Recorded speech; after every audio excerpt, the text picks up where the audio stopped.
वाचनकट्टा बहुउद्देशीय संस्थेच्या वतीनं डॉक्टर बी.एम. हिरडेकर यांच्या वक्तृत्व या पुस्तकाचं रत्नमाला माई हिरडेकर यांच्या हस्ते आणि बाळ पाटणकर वाचनकट्ट्याचे अध्यक्ष युवराज कदम, संदीप हिरडेकर यांच्या उपस्थितीत प्रकाशन करण्यात आलं।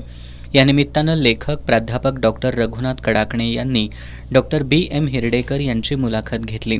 डॉक्टर हिरडेकर यांनी या मुलाखतीमधून वक्तृत्व कलेचं मर्म उलगडून दाखवलं। वक्तृत्व म्हणजे फक्त बोलण्याची कला नसून ती आत्मजागर घडवणारी साधना आहे। बोलणं अंतर्मनापर्यंत पोहोचणारं असावं असं सांगत प्रभावी वक्तृत्वासाठी शब्दांच्या मांडणीबरोबरच विषयाची जाण असणं महत्त्वाचं असल्याचं सांगितलं।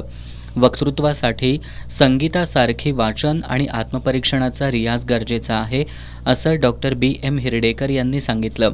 मुलाखतकार प्राध्यापक डॉक्टर रघुनाथ कडाकणे यांनी घेतलेल्या या मुलाखतीमधून डॉक्टर बी.एम. हिरडेकर यांचं व्यासंगी अनुभव विश्व खुलत गेलं। पुस्तक प्रकाशनाच्या निमित्तानं होणारी भाषणं टाळून लेखकाची मुलाखत घेण्याचा हा प्रयोग सर्वांनाच भावला। यावेळी साहित्य रसिकांसह विविध क्षेत्रातील मान्यवर उपस्थित होते।